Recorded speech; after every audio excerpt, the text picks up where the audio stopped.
You are listening to the Life in Attleboro podcast, where we interview the city's most interesting people who are making a positive difference in our community. Hey everyone, I'm the host of the Life in Attleboro podcast, Mike Sullivan, and today I'm sharing a very cool conversation I had with Heather Porreca. She's the president of the Hebron Food Pantry, located right here in downtown Attleboro. We know a lot of people could use some help, so Heather explained how easy it is to make sure you and your family don't go without. We also spoke about the new location the pantry will be moving to this fall, how you can help other than just donating food, which is always appreciated. And oh yeah, Heather broke some very big news about that new location, and you're going to find out about it before anybody else does, right here on the Life in Attleboro podcast. So enjoy our conversation with Heather Porreca, president of the Hebron Food Pantry. Okay, Heather, so let's get right to this. I have been to the Hebron Food Pantry a handful of times with my children to drop off some food and supplies, but for those who don't know where it is located, where is it located? Right now, we are located in the basement of the Centenary Church, the Methodist Church, on 11 Sanford Street, across the street from the YMCA parking lot. But I understand there are some big and exciting changes happening come this fall.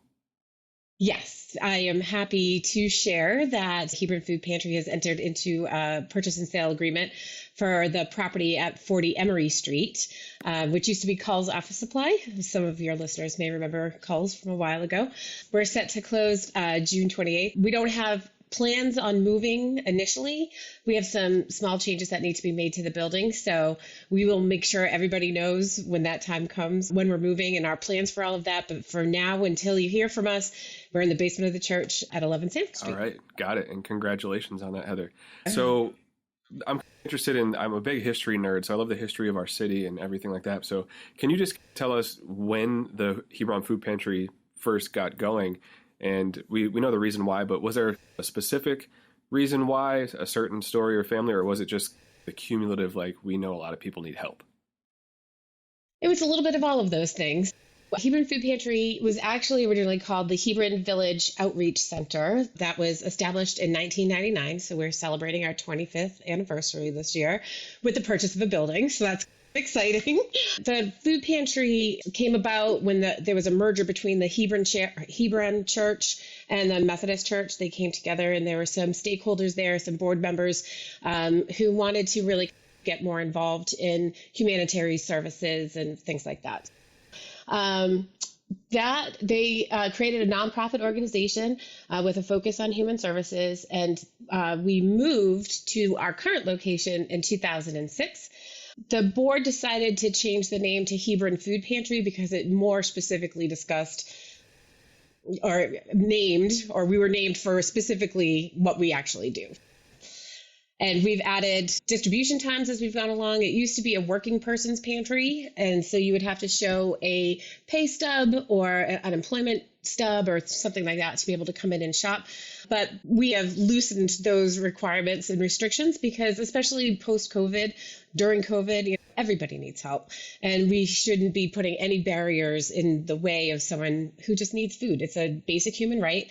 And if you need food, we have food. Come on in and we'll help you out. So it's been a great progression. It was a real vision way back 25 years ago. And I think that the founding fathers, if you will, for Hebron Food Pantry would be very pleased to see how far the pantry has come along. So you just touched on this, and I'm glad you did. But like you said, times are tough right now. Food is expensive. Everything is expensive.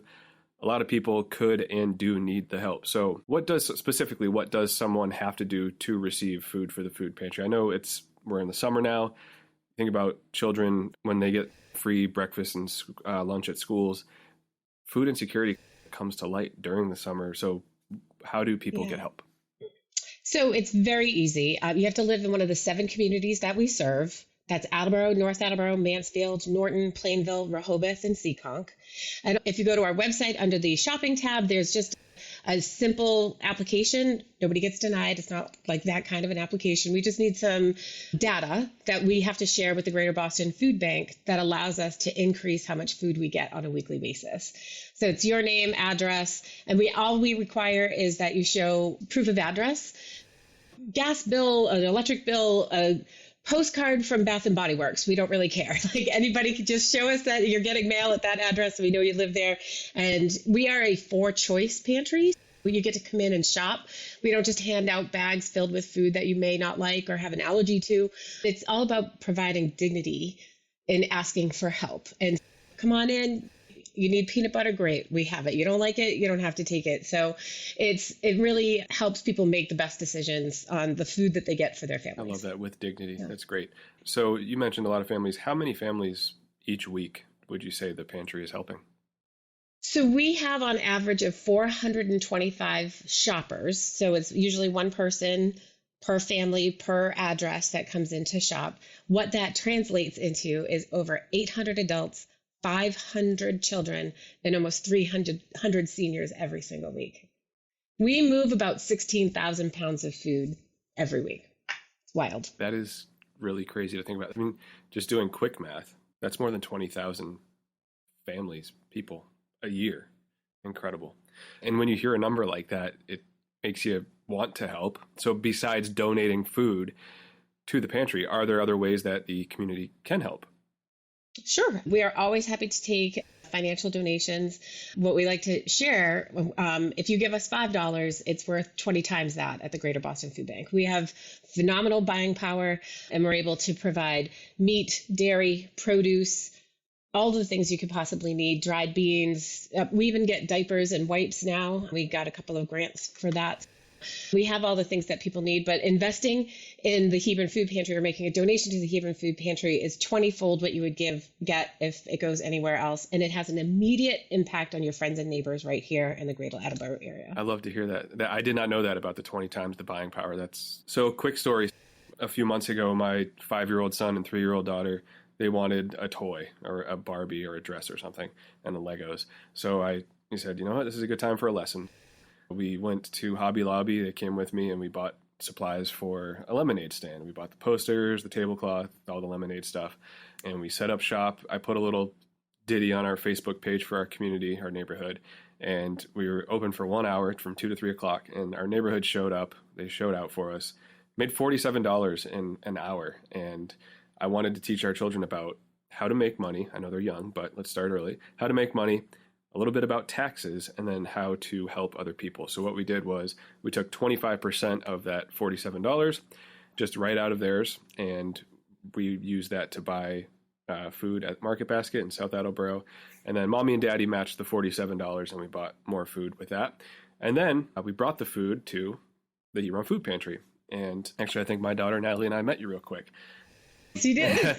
And so the coolest part for me as a father was seeing, they were so happy that we were helping other people. So that was like the big takeaway for me, not the fact that they got their toys, but it was just really cool to see. And you think of like my neighborhood turning out for my children, something that caught my attention when it happened. And again, now as I think about it, but something pretty amazing happened for the Hebron Food Pantry. So it started with devastation last November. There was an incident that you admitted put you in tears. The freezers, like a few weeks before Thanksgiving, stopped working at the food pantry, and you guys were forced to throw out about $5,000 worth of food. But something magical happened after that. Can you explain? Sure.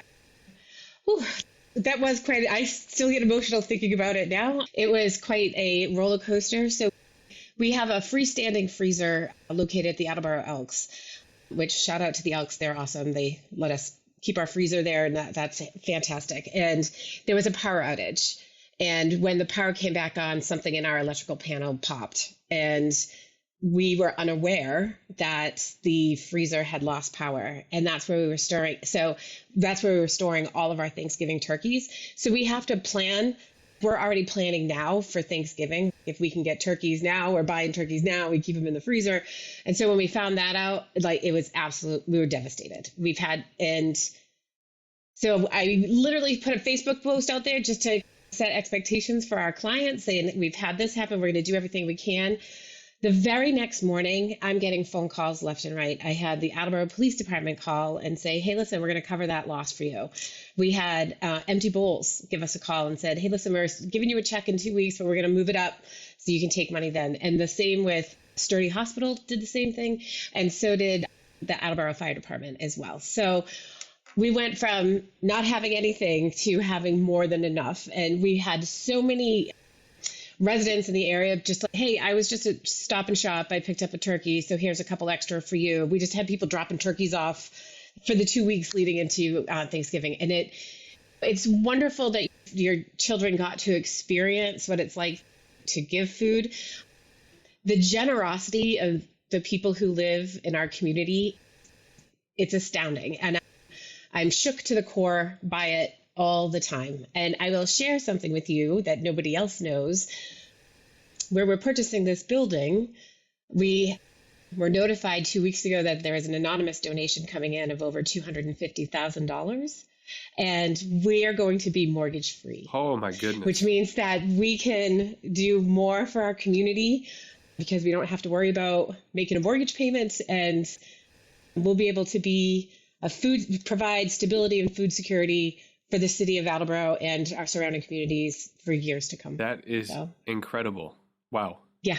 Wow. That kind of. I know. It's wild, right? That's huge, Heather. My goodness. Yes. Yeah. What just an incredible story of community coming together, and then that anonymous donation from someone who doesn't want any credit at all. My goodness. None. That was the caveat, and I will take it to my death, my grave. Not a problem. Whatever you need, I will do that. Also, the city of Attleboro gave us $134,000 as well from CARES Act money, because our increase in clients is a direct result of COVID. So honestly, we will be mortgage free. That is amazing. Wow. Yeah. That's great. Heather, anything else that you want the people of Attleboro to know about the food pantry at all? Sure. If you need help, just come to the pantry. We'll hold your hand. We'll walk you through. Please don't. We have new clients all the time, and they come in, they're like, oh my gosh, I didn't realize there is so much here, and this is going to help me and my family, especially through the summertime where lots of our families, they don't get their breakfast or lunch. We were very busy last week for the first week of summer, but we're not there to judge. We're there to help. And we also work collaboratively with our other organizations. So if there's one thing you need, chances are you need maybe 2 or 3 other things, and we can put you in contact with them as well. So it doesn't have to be so hard, and just come get food. We'll feed your family. It's fine. We're happy to do it. That's awesome. So, yeah. Heather Porreca, president of the Hebron Food Pantry. Thank you so much for sharing the story, the future, breaking a little bit of news, actually, and just having a big heart yourself with you and your team to help our community. Thank you for your time. Thank you. Thank you very much. I really hope you enjoyed our conversation with Heather. She is amazing, and so is the Hebron Food Pantry. We are just getting started here on the Life in Attleboro podcast, and it would mean so much if you hit that subscribe button and leave me a 5-star review. Most importantly, tell a friend or family member who lives in our great city. Share this episode with them and get them to subscribe. And if you think you know someone who would make a great guest on our podcast, someone who's making a difference in our community, or just has a really cool story to share, please shoot us an email at lifeinattleboro@gmail.com. That's lifeinattleboro@gmail.com. And most importantly, make sure you sign up for our email list. The Life in Attleboro community is growing extremely fast, so if you always want to be in the know about events happening in our great city, be among the first to find out about brand new podcast episodes, and most importantly, if you want to save some money and support the great businesses and restaurants in Attleboro, you gotta sign up for our email list. You can do that by going to lifeinattleboro.com. You'll see the sign-up display right there on our homepage. That's it for today, everybody. Life in Attleboro is a great thing. Support our community, promote positivity, and make a stranger smile. Have a great day, and we'll see you in the next episode of the Life in Attleboro podcast.